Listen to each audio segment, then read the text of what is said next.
வணக்கம், welcome to Manas kitchen. இன்றைக்கி மானஸ் கிச்சனில் மேங்கோ மின்ட் சட்னி ரெசிபி பார்க்க போகிறோம். ரொம்ப ரொம்ப ரொம்ப சிம்பிளான வித்தின் ஒரு 5 மினிட்ஸில் செய்யக்கூடிய இந்த 4 இன்க்ரீடியன்ட்ஸ் வச்சு செய்யக்கூடிய இந்த மேங்கோ ரெசிபி, அதாவது மேங்கோ மின்ட் சட்னி ரெசிபியை தான் பார்க்க போகிறோம். இது பார்த்திங்கன்னா நம்ம இதுக்கு அடுப்பில் வச்சு குக் பண்ணணுன்னு அவசியம் இல்லை. அப்படியே ஃப்ரெஷ்ஷாக அரைக்க போகிறோம். இந்த க்ரீன் கலர் பிடிச்சவங்கலாம் இந்த சட்னியை பார்த்திங்கன்னா அப்படியே வச்சு சாப்பிடுவாங்க. அவ்வளோ ஒரு டெலிஷியஸ் சட்னி, டேஸ்டியான சட்னின்னு சொல்லலாம். ஸோ இதுக்கு ஒரு 2 கைப்பிடி அளவுக்கு, ஹேண்ட்ஃபுல் அளவுக்கு நான் ஒரு மின்ட்டை க்ளீன் பண்ணி வச்சுருக்கேன். அதாவது புதினாவை அதை நல்லா ஒரு 2-3 வாட்டி தண்ணியில் போட்டு வாஷ் பண்ணி எடுத்துப்போம். ஸோ காரத்துக்கு ஏற்றவாறு ஒரு 3 பச்சை மிளகா சேர்த்துருக்கேன்.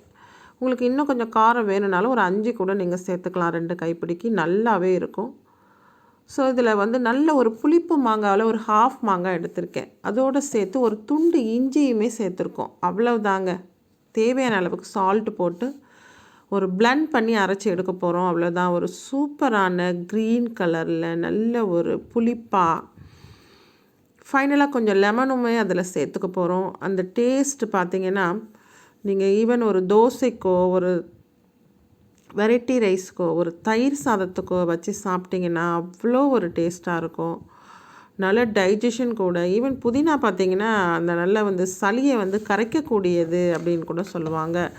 அதே மாதிரி இந்த பேட் ஸ்மெல்ஸ் எல்லாமே எடுக்கக்கூடியது, உள்ளே இருக்கக்கூடிய டாக்ஸின்ஸ் எல்லாமே எடுக்கக்கூடியது. அப்படிப்பட்ட ஒரு